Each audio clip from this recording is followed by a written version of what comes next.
Hello everyone watching at home, welcome to the Adelaide Eternal Legacy Cup for 2019 semi-finals. We are at the penultimate round. I am Sarven McLinton, in the booth with me is Beckett, Wolfe. Oh yeah, g'day guys. Let's check out our two competitors. On the right from Melbourne we have Graham King, and he is on Food Chain, something close to your heart. Wins. On the left we have Jack Biermann, who is an Adelaidean, and he is on the menace, the green-black Slow depths. Slowbro depths. Okay, not fast depths, not turbo depths. It is so we turbo look at depths, that. We'll look at yeah. that deck list first then. So Jack is on what has been up until now called turbo depths, but has started to inherit a bit more of a mid-rangey feel, and people are starting to call it, what were they calling it? Slow bro depths. That's what I called it. Middle depths. We actually covered this in the first round of our coverage, which is round 3. Isaac Egan's on a very similar list. I don't know if the lists are the same, but it's the same deck basically. I think It's very similar. Jack's got, like Into the Norths and main board trophy, and Oh yeah, I see. I think Isaac's playing a Rob Decay instead of trophy. But yeah, they're pretty similar.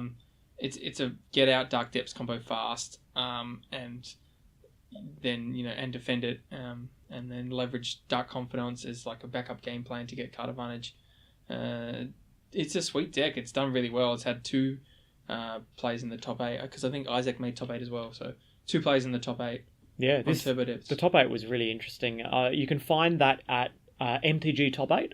There will be a link in the description below. Go click on MTG Top 8's link, and you'll see all of the decks that made it to the top 8 cut. Let's switch over to Graham King's list. I'm actually going to get you to talk about this. This is Food Chain. You've been playing Food Chain in the past up until Deathrite Shaman was banned, right? That's right. Food Chain is my favourite deck. I love it. I had a really enjoyable... I actually played against Graham and lost to him. And I had a really enjoyable chat with him about, yes, the deck is a lot worse without Deathrite Shaman, but he reckons it's still kicking. And yeah, obviously it is. He's made got top 8. Hydroid Crassus. Hydroid Crassus. How cool is that? That's that new standard card. He says it gives him a lot of reach versus control decks. The deck's already really good against control. It's probably a bit of a dog to like combo. I think he said he was a bit skeptical about coming into this matchup. But yeah, like he's got some sweet... If you haven't seen this, man, just sleeve this deck up. It's so much fun. You get to Force of Will, pitch Griffin and replay it and manipulate Fate, draw 4 cards. There's probably a few cards in there you're like, what is this?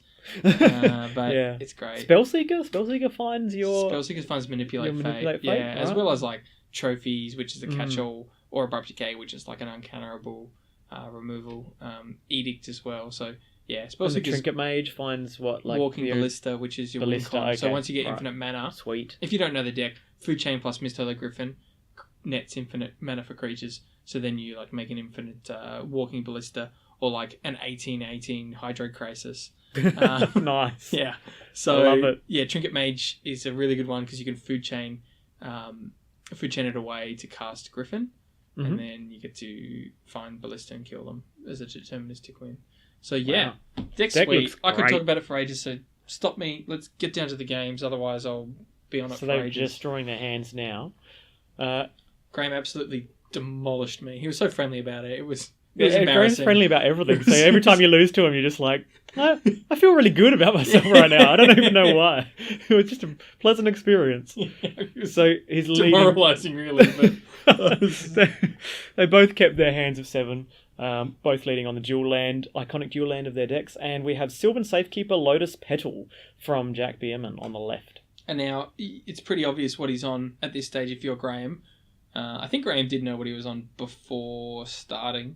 Is that a scary hand? Like, is Graham now scared to see an opening like that? I think Graham wasn't going to say Brainstorm turn 1 in the dark, but when he sees his opponent go turbo like that, where they've got a protection for the Marit Large when it comes out, and they've got the Lotus Petal ready to go really, really fast, on one of the subsequent turns, this is why he's sending out the emergency, suboptimal Brainstorm, just because you're not going to have many turns of the game. So you're not going to have many turns. You just got to, do a Brainstorm for less value. I think maybe he might even have Strix here, so he knew he was going to play. Okay. Manipulate Fate, yeah.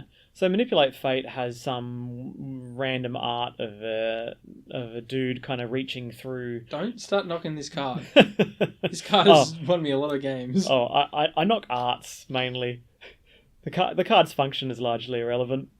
Check out art on cards like Implements of Sacrifice. I'm going to Google it right now. Yeah, it's so good. It's that's a card in Highlander, but we're actually playing Legacy right now, so we can't talk about sketchy Highlander arts. Let's talk about sketchy Legacy arts. So the Manipulate Fate there was there solely to get rid of 2 Griffins and 1 Eternal Scourge. The Eternal Scourge can be played next turn. And then the Griffin the turn after, making you a bit of a mid-range deck, right? Yeah, it's as grindy as it gets, especially if you have Relic of Progenitors out. If you're playing like any sort of fair magic, you can like block and trade with Griffin, which trades for most things, or Scourge. Griffin goes to bin, you just exile it with the Relic, target card, and then replay it the next turn. That's what happened in our game. Like I just him to Chirac him, he's forced back, we forced back, just had no cards in hand. He's just got Relic out, and he's able to just go like, yep, Griffin every turn. You can't beat it sometimes. Birds of Paradise, that's in instead of Shaman. So Graham explained to me, yeah, Shaman was hurtful to lose, but you just play Birds, which fills a similar role. Sometimes you side it out. Of them. You just don't do 4. He just does 3 because he's doesn't want to flood on them, right? You just want one. I think he says he sides it out. He probably wouldn't side it out in this matchup because he wants to be fast. True. But maybe against control he sides it out, I'm not sure. Well, let's see how terrified he is of crop rotation. So, looking at a board like that, you can tell that... Doesn't look like you're about to win, does it? Doesn't look like it, but in reality, when there's an end of turn crop rotation, and then 2 mana, 1 off the Lotus Petal, you're going to copy that Dark Depths that you've just brought in with the Thespian stage, and swing with the 2020, and it has Hexproof if you need it, or Shroud if you need it to. Pretty strong. Pretty strong. Yeah, I'm always scared of the crop rotation. Graham's got Force of Wheels in his deck, but it's probably the best. Oh, he's there Satyri Step in Jack's hand as well. Oh, wow. All the ways that you can give the token some redundant protection. It's going to be pretty strong. Yeah, Graham does have a mainboard edict, though, which is pretty good. Not mainboard, great. Yeah, nice. Mainboard edict. Okay, nice. Here we go. So, Graham's doing his thing. He's had a pretty good start. He's gone turn 2 minute, and now he's got his food chain out, and he's got a bit of mana. So so this gives him infinite mana. All right. So just explain to the audience how that works. So that food chain he floats 1 mana off the trophy whilst the Eternal Scourge is on the stack. Counterspell for the trophy off a exiling the Baleful Strix to Force of Will. But now he's no force for the crop rot. Yep. Although I guess however, the crop rot's irrelevant now because it can't be cast and activated. Right. So this is basically any number of Tombstalker. Why not just cast a Tombstalker? How about that? So the reason he's playing Tombstalker is the same reason as the Relic. Because the Delve, you can actually delve out the critters in your deck. It's a nice little interaction. He doesn't have much graveyard stuff anyway, so it's kind of like just playing a Tasiga. Or Geomac Angler, as long as you're not playing a bunch of them. I think he's only running 1. And you get to delve away your Griffins to then recast them from exile. So it's pretty cool. And now it looks like he's got the game tied up, but he hasn't. 5/5, 3/3, 3/3, and 3/3. These don't win the game when your opponent's on 20 and they have a 20/20 blocker if they need it. But Graham can chump block forever with Griffins. Now, good point. I saw Jack had Satyri Step in hand. Whoa. Which is one way to beat it. But Satyri Step is protection from a colour, and Graham's got a black flying blocker and a blue flying blocker. Oh, wow. Nice. So here we go. Here comes the Marit Large. Marit Large indeed. one Marit Medium coming right up. And so that's an exile in response, by the way. Yeah, so the food chain can be used to sacrifice a creature at instant speed, right? Well, we should explain exactly what the combo is for those who don't know. I'll try to do it briefly. Food chain, you can exile a creature. It's a mana ability to generate mana equal to their CMC +1, only to be cast on creature spells. So you can exile a Griffin, which costs 4, to get 4 mana +1, 5. recast it, and you net infinite mana. That Japanese Eldrazi card does the exact same thing. You can cast it from exile, so you can also net mana. It's not blue, and it doesn't pitch to force field, and it doesn't fly. So that's why Graham's only running one of those and 3 Griffins. Mm-hmm. But it's good because it just helps your curve to have 1 on 3, 1 on 4. It makes it a bit easier. So he's got infinite mana only for creatures here. Oh, That's another trophy. So the trophy on the black creature, Graham searches out a land, but it's going to be largely moot because down is probably going to come Sajiri Step naming there blue. It is. Protection from blue, come in, no blockers, and that's lethal. Well played from Jack. So Graham kept that flying blocker up. I thought Graham was in a pretty good spot. We knew about the Sajiri Step, but like without the Sajiri Step, Graham's put the clock on. Yeah, because he blocks with the. He can swing into the Merit Lage easily and just exile the creature that gets blocked and recast it. They've all got pseudo vigilance because you can swing them in and then just exile them, recast them. So it's like a really good position against Turbo Devs, and you only lose to Sajiri Step. But as we said, even then there's blue and black. So I was like, how's Jack going to do it? He got 2 Sajiri Steps. Obviously he's got 2 trophies, but we already saw the first trophy on the what was it on? Food chain? It was on the food chain, but it then got counted. Counted, yeah. So which makes that, the uncounterability on Abrupt Decay. It's a really good question here because, Abrupt Decay there would hit the food chain. What's better? But obviously Jack is running the Assassin's Trophies because you can target someone else's Caracas, which would bounce a Merit Lage. Like that, yeah. You can kill someone's Jace, which could bounce a Merit Lage. So it's kind of like a meta choice. Jack's gone, the things that I specifically lose to need to be trophied, not decayed. So he's gone for that one, even though it does get counted. So I really like that, heads up thinking. So going to sideboard, Sarv, let's look at Jack. Yep. He's probably going to bring in Choke because there's islands. Although Golgari Charm, because I don't know if Choke's amazing. It's good, but it's not game over. There's Birds of Paradise, and once the food chain's down, you can leverage the mana ability from that. I think it's pretty much. I wouldn't take in Needle. No. There's a lot of misplays. Pithing Needle is really bad against a mana ability, right? Yeah. So food chain's a mana ability, so it doesn't work. Although you can name it.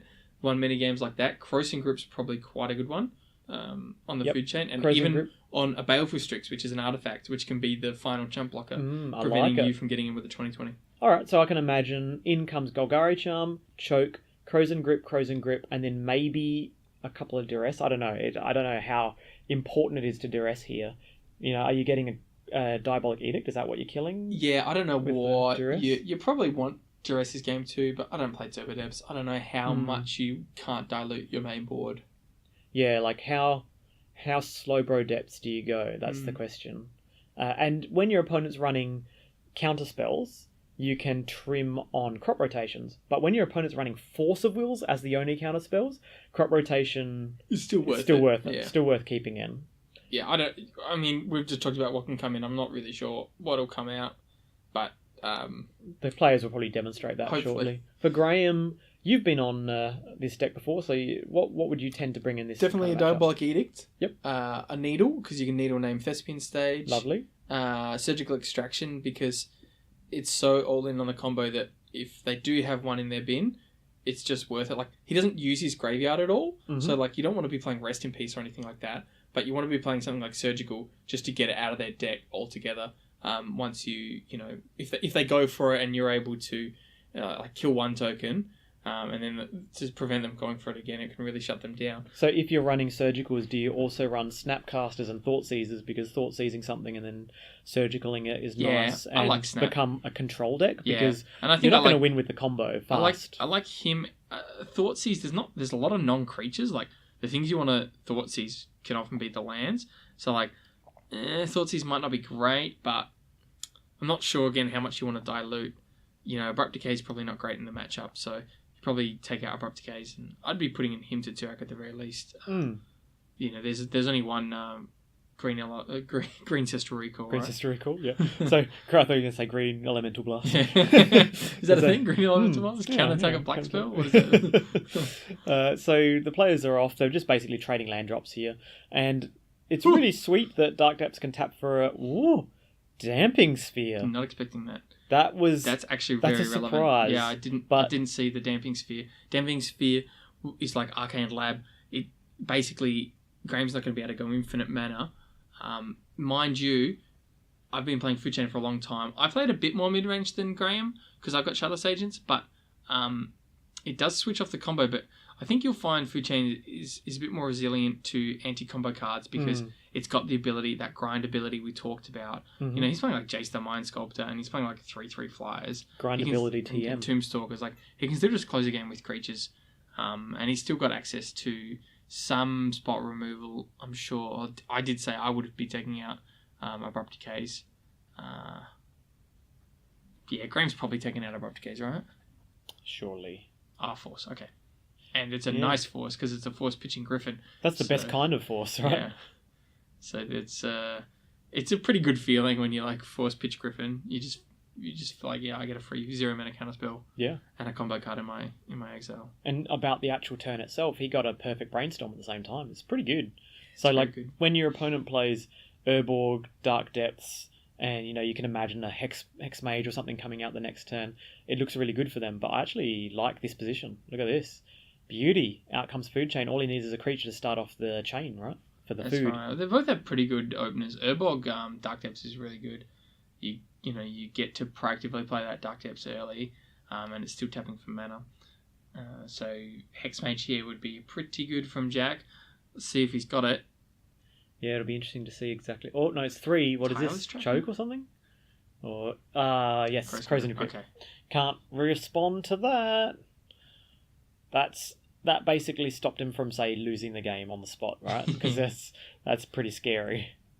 I mean, how much do you bait your opponent into playing something? I was going to say, I think I'd even wait because you've got split second on Crossing Grip, so you can make them like play Strix, exile Strix, or something like that. Yeah. To get because you're hopper mana, right? If you didn't have the 4th land, you might play Strix to get 3 mana and then use the last one to play Griffin. Mm-hmm. So you might be able to like kill a creature basically. Yeah. And now this Griffin is going to do a good impersonation of Delver of Secrets. Just a 3. Oh, Duress. Here comes Duress. I like Duress. Yeah, so Snapcaster Mage with Walking Ballista, so there's nothing. Oh. And there's a nice Snap Brainstorm with a Fetch Land active. Wow, that's good. And he's got, if he hits Food Chain, Walking Ballista will close the game. So he's got a way to shuffle his deck. He's got a really nice Snap Brainstorm, and he's got a closer. It's a pretty decent hand from Graham. Yeah, I like Graham's position, and it all depends on exactly... I wouldn't count Jack out of it yet. No, I definitely wouldn't when he's got a crop rotation. Yep. Okay, so this is a crop rot. Put out the Thespian stage, ready to make it. Do you just make it here because then nothing's going to mess with you, right? Because what if they have, Stifle? I don't think, obviously, Graham's not going to have Stifle because we know it's not in his deck. But when you're in the unknown, you're like, oh, what do they got? I think it's just safer to play it. Just to know, I think Graham might have been able to save a fetch land there by tapping for black with Urborg. Might make his brainstorm a little bit better. So I'm wondering if that was it's a pretty minor thing, but keep in mind you'd have a fetch lane now. Yeah, you'd have the active fetch as your last card, so you could put away that other card. So what's Graham looking for? Because he could ideally get Edict, right? Yeah. But other than Edict, just manipulate Fate and try to find more Griffins to then keep recasting Griffins to stay afloat. Yeah, yep. I can see that.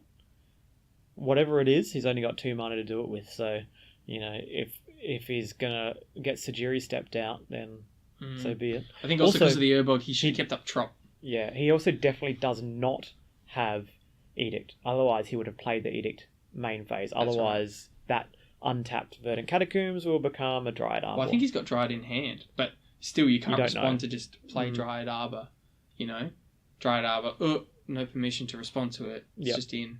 So basically, Jack can read that there's no Edict, because otherwise he would have done it. Oh no, here is Sylvan Scrying, which would have found a Sajiri step, which would have given protection from blue and caused lethal damage. So there comes the Force of Will. I think Jack should have played the Dryad there, because Graham might have thought he's searching for Dryad Arbor to play around Edict. Yeah. So play the Dryad Arbor straight away, play around Edict. I think that he doesn't have Edict, otherwise he would have done it. Fair. I'll pay that. So fetch away those bad cards from the Brainstorm. And he's got to draw... You could draw Relic of Progenitors. Food Chain? Would Food Chain get that? Food Chain, no. No, it wouldn't. It'd buy a turn. I think Relic's probably the best draw because you can Relic your Griffin and recast it every turn. It takes... that's right, yeah. The Griffin's in the graveyard. It costs you 4 mana every turn to do that, but, it's Forever Bird. Forever Bird. Forever Bird. I love that store. Great clothing. So Wait, is that a store? Oh, Forever Girl. Is that what you mean? Either way, it's the end of the match. That's what a quickie. That's what Marit Lage does. One Marit Lage coming right up. So that was a really interesting and very fast match. Yeah, I'm still talking about condolences to Graham King. What a tournament from Graham, though. Yeah, that's Quick right. shout out to that. I know if you're just watching this match... Don't spoil it. They might not have seen the Highlander coverage. Go check out the Adelaide Eternal Highlander Cup. Well, he finished first in the standings. That's true. For Legacy, right? Yeah. Top of the Swiss. Good event. So we will see Jack Biermann advancing on to the finals next round, where Adelaide Eternal will see you next.